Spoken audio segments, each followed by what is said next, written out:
Uulitin ko sa mga hindi nakakaintindi naman, mga abogado naman kayo, I do not believe actually na hindi nyo naintindihan. Alam ko, naintindihan nyo yan tinitwist nyo lang Any court must first determine whether it has jurisdiction. Opo. Tanggapin, halimbawa, nagbabayad ka ng amilyar. Pumunta ka ron sa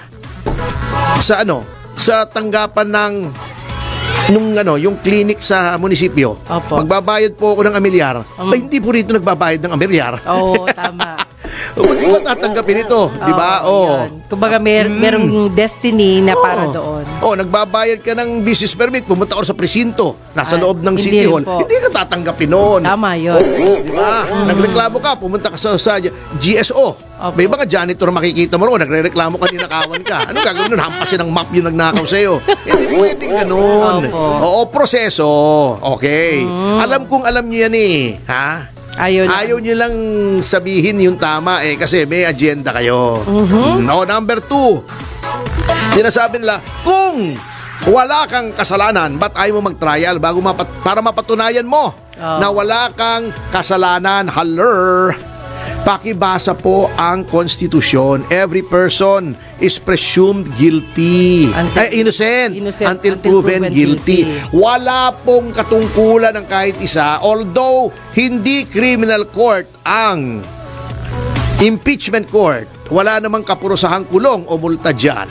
It may expose her later on to criminal charges. Okay. Hindi po, meron din kasabihan kahit sa debate. Diba? A conventi probatio qui deceit non kinagat. Hindi yung kinagat The burden of proof is on he who alleges, not on he who denies. May ginawa kang kasalanan, dapat kang mag-impeach. Sabihin ni Sarah Walay.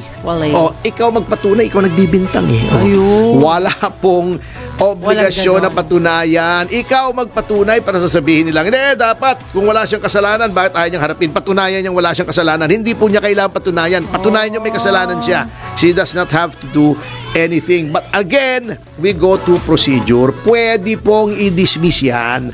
Sinasabi nilang improper, hindi niyo pwedeng sabihin improper na something that is allowed by law. Huwag niyo sabihin improper. Baka sabihin niyong may grave abuse of discretion. In which case, sa Supreme Court kayo pumunta. Diba? Ngayon, sasabihin ng mga spokesman ng House, aabot yan sa Supreme Court. Useless na mga statements yun Siyempre, maaaring umabot sa Supreme Court. Lahat ng bagay, maaaring umabot sa Supreme Court. Mema kasi Wala na kayong masabi, Kaya yun na lang, yan, aabot sa Supreme Court. Then, sinasabi pa ito, yung spokesman ng House, baka daw magkaroon ng constitutional crisis pag hindi sinunod ng Senado yung sasabihin ng Supreme Court.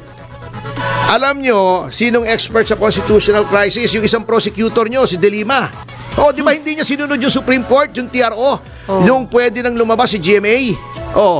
Tanungin nyo si De Lima, ba't nagka-constitutional crisis ba noon? Hindi naman Wala.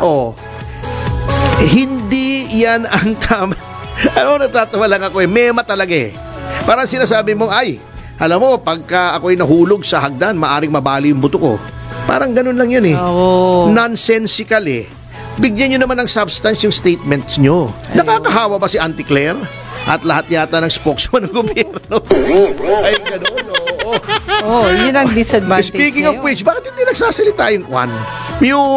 Yung nire-appoint na PCO chief, yung may mga kontratang daan-daang milyon sa gobyerno, nag-iiyak pa.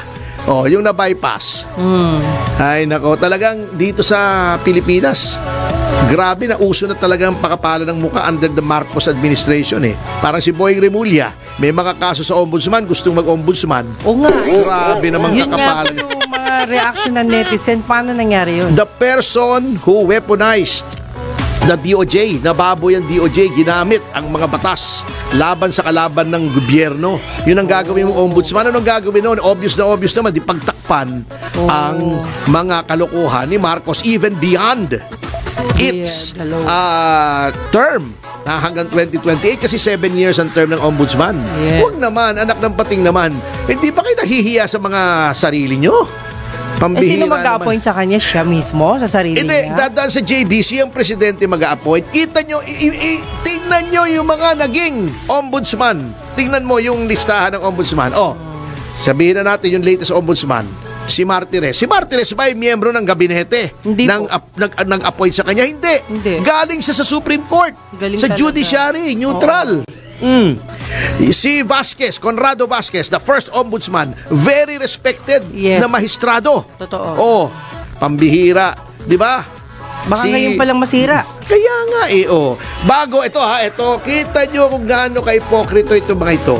Sabi nila noon, hindi daw maganda ang pagka-appoint kay Merceditas Gutierrez na ombudsman kasi tao ni GMA. So pinilit nila mag-resign. Bago ngayon gagayahin nyo. Gito mo kung gaano katigas sa mga pagbumuka niyan. Freycinet.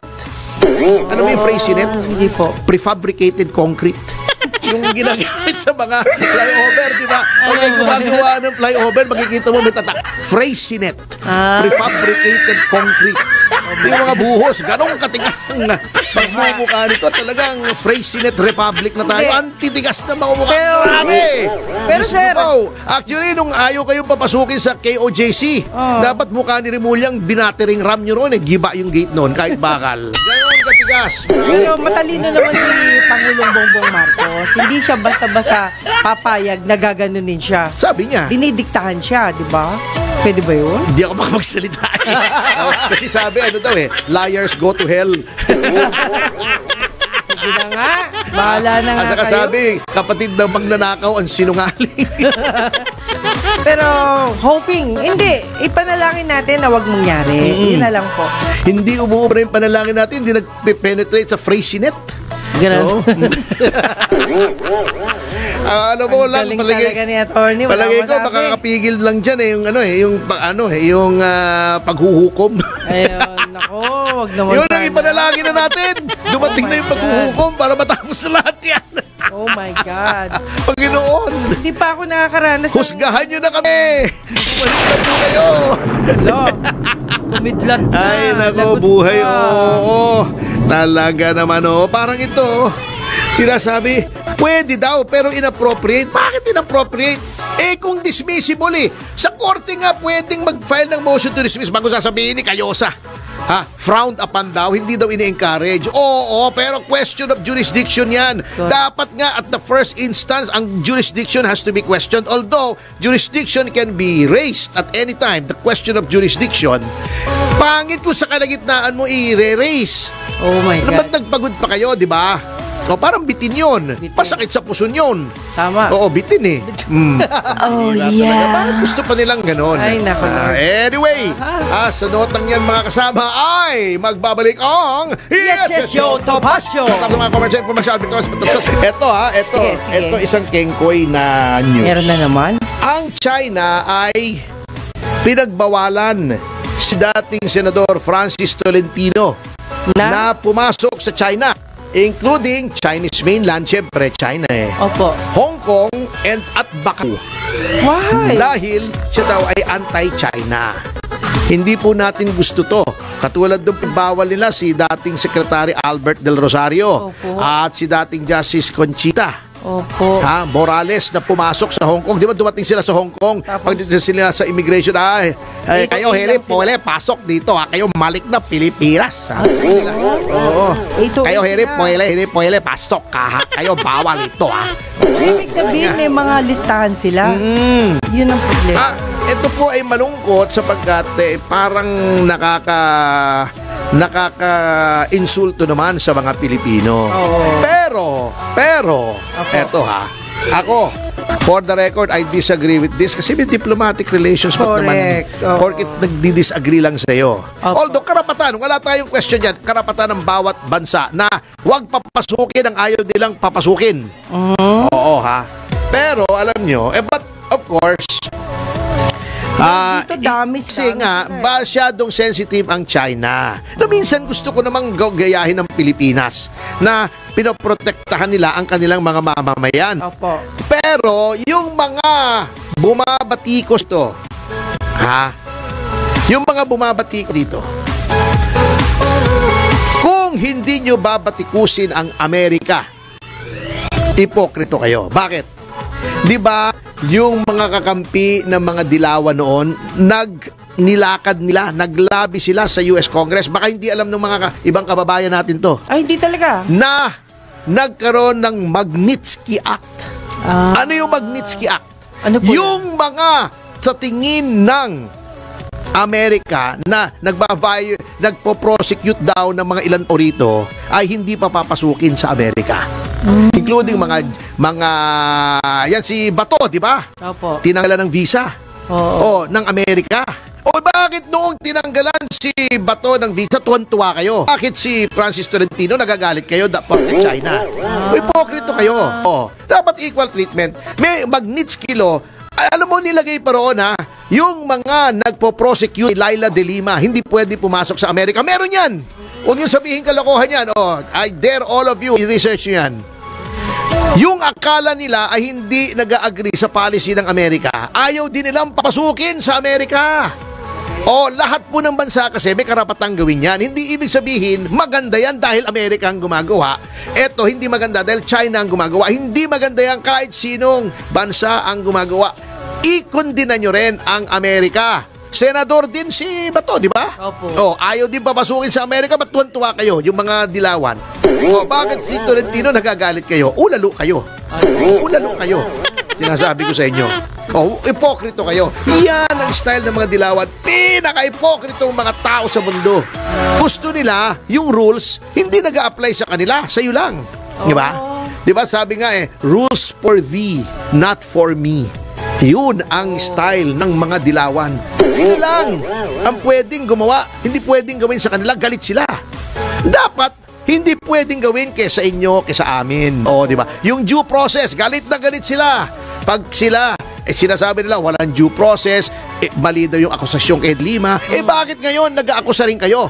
Sinasabi nyo, hindi pwedeng mag-avail ng procedural rules. Di ba si Ping Lacson nag-avail ng procedural rules? Di ba si Ping Lacson na warrant din? For double murder. Di ba nagtago si Ping Lacson? Bakit pag iba nagtatago, sinasabi nyo, mali, katulad ni Harry Roque. Hindi kondinahin nyo rin yung ginawa ni Lacson noon. Di ba nagtago rin si Lacson? Ngayon, swerte lang si Lacson. Nagkaroon na siya ng warrant, umapila siya sa Court of Appeals. Dapat ang Court of Appeals sinabi, hindi dapat siyang gawa ng warrant. Court of Appeals pa lang yun. Dapat yun inapila sa Supreme Court. Double murder! Double murder! Yun ngang annulment of marriage, inaapila ng Solicitor General sa Supreme Court. Meron yun, 2 tao lang apektado ron. Kaya yung mga bata lang, di ba? Yes. Ito, double murder, pinatay. Since tumawid na from GMA ang administrasyon to Noynoy, can you imagine yung Solicitor General natin, Cadiz? Yun, nakarma, natalo tuloy nung lumabang gobernador sa bayan niya. Nakalimutan ko lang yung first name, Cadiz, na siya ng Solicitor General ni Noynoy Aquino, hindi inapila. Swerte! Yun, procedure din. Guys. Senator Lacson, di ba? Hindi ka naman na-acquit sa murder. Opo. Hindi ka na-acquit. Technicality rin lang bago sasabihin mo, technicality to. Anak ng pating naman. Baka nakakalimutan mo yung nangyari sa'yo. Di ba procedure din? Ang nagpawalang visa ng warrant mo, di ka naman na-acquit sa trial di ba? So wag mo sasabihin ngayon na dapat mag-trial kay ganito, kay ganon. Ginawa rin ng abogado mo dahil procedure is part of the criminal justice system or any kind of trial system. So wag niyo sasabihin ganon. Ngayon, bago pa tuloy ang uminit ang ulo ko, maghamon na ako ng suntukan dito. Hindi naman pala. Ayaw mga mapayapang tao.